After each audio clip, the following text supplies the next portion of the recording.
আমাৰ এটা সমস্যা আমাৰ সন্মুখত আহিছে পঞ্চায়ত ইলেকশ্যনক লৈ। আজি যদি আমি পঞ্চায়ত ইলেকশ্যন ঘোষণা কৰো, আমাক এমাহ সময় লাগে পঞ্চায়ত পাতিবৰ কাৰণে। আৰু আজি আমি 10 জানুৱাৰীত আজি গধূলিলৈকে এতিয়া আমি বহি আছো গোটেই কেবিনেটখনে, যে উচ্চ ন্যায়ালয়ৰ যিগৰাকী ন্যায়াধীশ মহামান্য তেখেতে কোৰ্টত আজি ঘোষণা কৰিছিলে যে আজিৰ ভিতৰত তেওঁ জাজমেন্টটো দিব।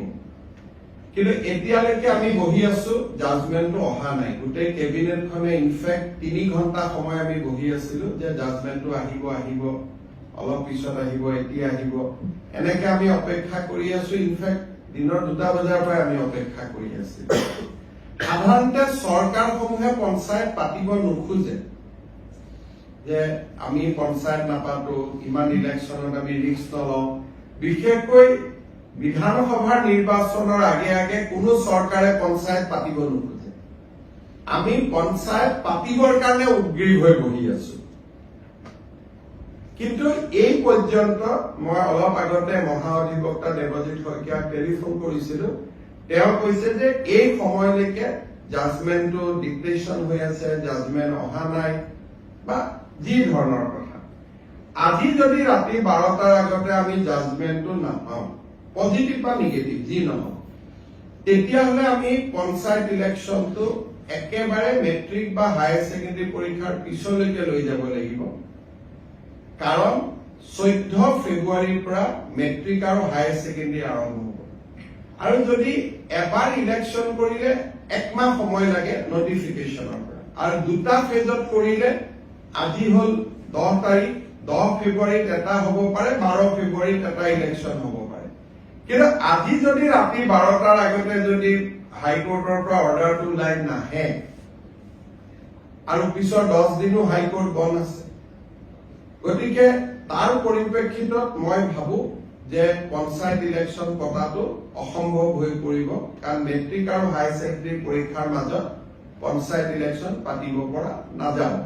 গতিকে যিসকলে মোক সুধি আছে যে পঞ্চায়ত ইলেকশ্যন কেতিয়া হ'ব, মোৰ উত্তৰ এইটোৱে যে চৰকাৰে আজি 3 দিন ধৰি, আৰু কেছবিলাক হৈছে অকল এটা কৰিমগঞ্জ জিলাৰ 19খন পঞ্চায়ত লৈ, বাকী অসমখন ইয়াৰ লগত জড়িতই নাই। কৰিমগঞ্জ জিলাৰ 19খন পঞ্চায়ত, লাগিলে কৰিমগঞ্জ জিলাত ইলেকশ্যন নাপাতিলেও হৈ গ'লহেঁতেন। বাকী জেগাখিনিত ইলেকশ্যন পাতিব আমি অনুমতিটো পালে আমি ইলেকশ্যন পাতি দিলোহেঁতেন। এই 12টা বজালৈকে আমি অপেক্ষা কৰিম। কিন্তু আজি যদি ৰাতি 12টা বজাৰ ভিতৰত যদি নাহেগৈ হাইকোৰ্টৰ পৰা, তেতিয়াহ'লে মই ভাবো যে মেট্ৰিক আৰু হায়াৰ ছেকেণ্ডেৰী পৰীক্ষাৰ আগত ইলেকশ্যন হোৱাটো অসম্ভৱ হৈ পৰিব। আৰু এই ইলেকশ্যনত পিছুৱাবৰ কাৰণে কোনে লাগি আছে? কংগ্ৰেছ দলৰ, কৰিমগঞ্জ দলৰ প্ৰাৰ্থী হাফিজ ৰফিজ আহমেদ চৌধুৰীয়ে গোটেই কেছটো কৰি আছে। আৰু তাৰ পৰা বুজা যায় যে গোটেই পঞ্চায়ত ইলেকশ্যন খেলিবৰ বাবে হাফিজ ৰফিজ চৌধুৰী আৰু তেওঁৰ সংগীসকলে সাহস কৰিব পৰা নাই, আৰু সেইকাৰণে এই কেছটো কৰি পেলাই পঞ্চায়তটো পিছুৱাই আছে। নিয়মমতে পঞ্চায়ত পাতিব লাগে, যে চৰকাৰক বিপদত পেলাম, পঞ্চায়ত পাতি দিওঁ।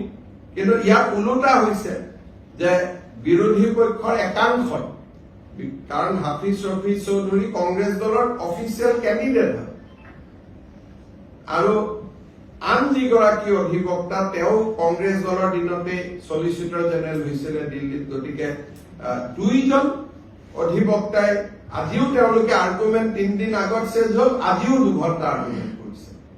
গতিকে কিহৰ কাৰণে তেওঁলোক পঞ্চায়তৰ কাৰণে সাজু হব পৰা নাই মই নাজানো। কিন্তু তৃণমূলক গণতন্ত্ৰ বচাবৰ বাবে এইবাৰ আমি বহুত কৰিছিলো, পাৰ্টি লেছ কৰি দিছিলো, যে কোনো পাৰ্টিৰ হব নালাগে, যাতে অৱসৰপ্ৰাপ্ত শিক্ষক, অৱসৰপ্ৰাপ্ত ডক্তৰ সকলোৱে যাতে ইলেকশ্যন খেলিব পাৰে, ভাল পৰিৱেশ হয়, পঞ্চায়তৰ পৰা দুৰ্নীতি নোহোৱা হয়। কিন্তু যি নহওক, আমিতো হাইকোৰ্টৰ ওপৰত মাতিব নোৱাৰো। গতিকে ৰাতি 12টালৈকে অপেক্ষা কৰিম, আৰু 12টাৰ আগত যদি জাজমেন্ট পাওঁ হ'ব, নহলে আৰু এইটো মেট্ৰিক হায়াৰ ছেকেণ্ডেৰীৰ পিছলৈকে পিছুৱাই যাব। তাৰ পিছতো বানপানী আহিব বা বানপানী থাকিব, কি পৰিৱেশ হয় আৰু এতিয়াই ক'ব পৰা নাযাব। আজি যদি 12 তাৰিখে মই ইলেকশ্যন কমিশনকো ৰিকুৱেষ্ট কৰিছো যে আপুনি বহি থাকক, আমিও বহি আছো, কাৰণ পুলিচৰ পৰা ক্লিয়াৰেন্স লাগিব কোনটো ফেজত কিমান ডিপ্লয়মেন্ট হ'ব। ডিজিপিও বহি আছে, চিফ সেক্ৰেটাৰী বহি আছে, আমিও বহি আছিলো। যদি 12টাৰ আগত ৰায়দান হয় আমিতো কৰি দিম, কাৰণ যিজন ন্যায়াধীশ মহাঅধিবক্তাই কোৱা মতে তেওঁ কোৰ্টত কৈ গ'ল যে মই চেম্বাৰত গৈ জাজমেন্টটো লিখি জাজমেন্টটো দিম। কিন্তু এতিয়াতো 8:45 হ'ল, জাজমেন্টটো আমি হাতত পোৱা নাই। যদি 12টাৰ আগত জাজমেন্ট হয় তেতিয়াহ'লে হ'ব। যদি 12টাৰ আগত জাজমেন্ট নহয় উচ্চ ন্যায়ালয়ৰ বিপক্ষেতো আৰু আমি যাব নোৱাৰো। গতিকে তাৰ পিছত যদি জাজমেন্ট ভাল বেয়া হয় তাৰ পিছত এপিল কৰা বা প্ৰয়োজন সাপেক্ষে সুপ্ৰিম কোৰ্টলৈকেও যোৱা এটা লিগেল চিষ্টেমত আমি সোমাই যাব লাগিব। ভাল হলেতো ক'তো যাব নালাগে, বেয়া হলে আকৌ ডিভিজন বেঞ্চ, সুপ্ৰিম কোৰ্ট, এটা দীঘলীয়া প্ৰক্ৰিয়া এটাত আমি সোমাই যাব লাগিব।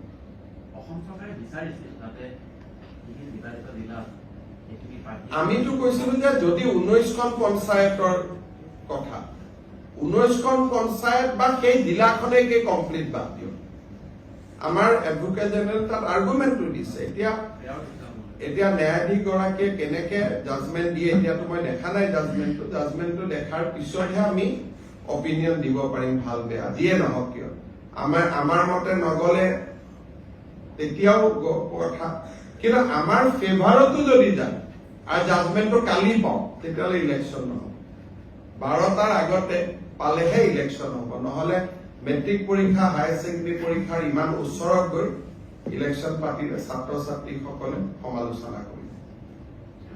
গতিকে যিসকলে মোক পঞ্চায়তৰ পৰা সুধি আছিলে এইখিনিকে মই জনালো। হ'ব।